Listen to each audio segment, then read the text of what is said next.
High বন্ধুরা, এভাবে তাজা হাঁস নিজের হাতে পরিষ্কার করে খেতে কে কে পছন্দ করেন? তো আসসালামু আলাইকুম, সবাই কেমন আছেন? আশা করি সবাই ভালো আছেন। তো আজকে আমি দেখাবো হচ্ছে আমার বাবার বাসা থেকে যে হাঁস পাঠানো হয়েছিল, একটা আমার ভাইয়ের জন্য, একটা আমার জন্য। তো সেটাই নিজের হাতে জবাই করে দেখুন কত সুন্দর পরিষ্কার করে নিয়েছি। আসলে হাঁস পরিষ্কার করতে কিন্তু অনেক কষ্ট। তো তারপরও ফাইনালি পরিষ্কার করে এখানে আমি কুটে বেছে ধুয়ে নিয়েছি। দেখুন কত সুন্দর। এখানে আমি সব ধরনের মশলা দিয়ে দিয়েছি। তো এখন এই মশলাটা ভালো করে কষিয়ে নিব। হাঁসের মাংসের জন্য মশলাটা ভালো করে কষিয়ে নিতে হবে, তা না হলে একটু গন্ধ আসতে পারে। তো আমি এখানে সব ধরনের মশলা দিয়ে ভালো করে কষিয়ে নিব অনেক সময় নিয়ে।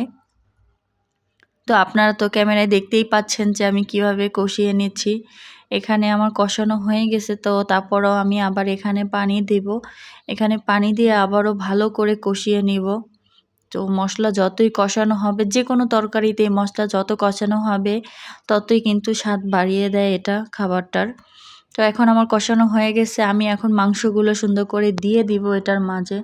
দেখুন মাংসগুলো দিয়ে দিচ্ছি। তো মাংসগুলো দিয়েও কিন্তু ভালো করে কষিয়ে নিব। হাঁসের মাংস যত কষাবেন ততই খেতে টেস্ট হবে।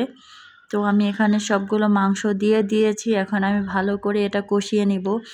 আমি কষিয়ে 80% সেদ্ধ করে নিব। ভালো করে সময় নিয়ে কষিয়ে নিব। হাঁসের মাংস আসলে কষাই অনেক মজা লাগে খেতে।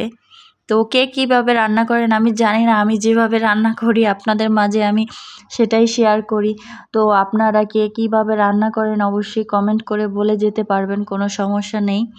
তো সবার রান্না তো আর একরকম না। তো এটা হচ্ছে যার যার ব্যক্তিগত রান্না। তো হচ্ছে এখানে আমার কষানো হয়ে গেছে। আমি অনেক সময় নিয়ে কিন্তু অফ ক্যামেরায় কষিয়ে নিয়েছি। এখন আমি 4টা রসুন দিয়ে দিলাম। হাঁসের মাংসে কিন্তু গোটা রসুন খেতে খুবই মজা লাগে। তো আপনারা খান কিনা আমি জানি না, আমার কাছে অনেক মজা লাগে তাই আমি দিলাম। তো এখানে আবারও আমি অনেক সময় নিয়ে কষিয়ে নিব ভালো করে। আপনারা দেখতেই পাচ্ছেন হাঁসের মাংসের কালারটা কিন্তু খুবই সুন্দর আসছে এবং খেতেও কিন্তু অনেক মজা হয়েছিল মাংসটা। এখানে আমি আবারও কিছু সময় ভালো করে কষিয়ে নিব। আমি তো আগেই বললাম যে আমি কষিয়ে মাংস 80% সেদ্ধ করে নিব। তো দেখতেই পাচ্ছেন কত সুন্দর হয়েছে।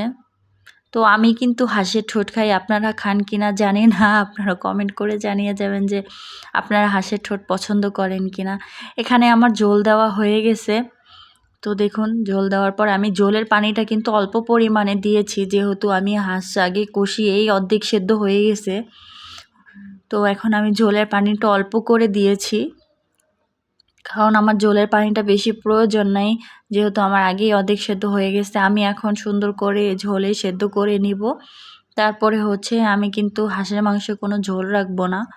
এদিকে সুন্দর করে বারবার নেড়ে দিচ্ছিলাম যাতে নিচ থেকে লেগে না যায়। তো কত সুন্দর কালারটা এসেছে, আপনারা তো দেখতেই পাচ্ছেন। আমার মাংসটা কিন্তু অলরেডি অনেকটাই সেদ্ধ হয়ে গেছে, আর কিছুক্ষণের মধ্যেই হয়ে যাবে। তো আজকে আমরা হাঁসের মাংস, এই যে আমার হাঁসের মাংস প্রায় কমপ্লিট। তো হাঁসের মাংস খাওয়ার জন্য আমি এই সাইডে রান্না করেছি হচ্ছে খিচুড়ি।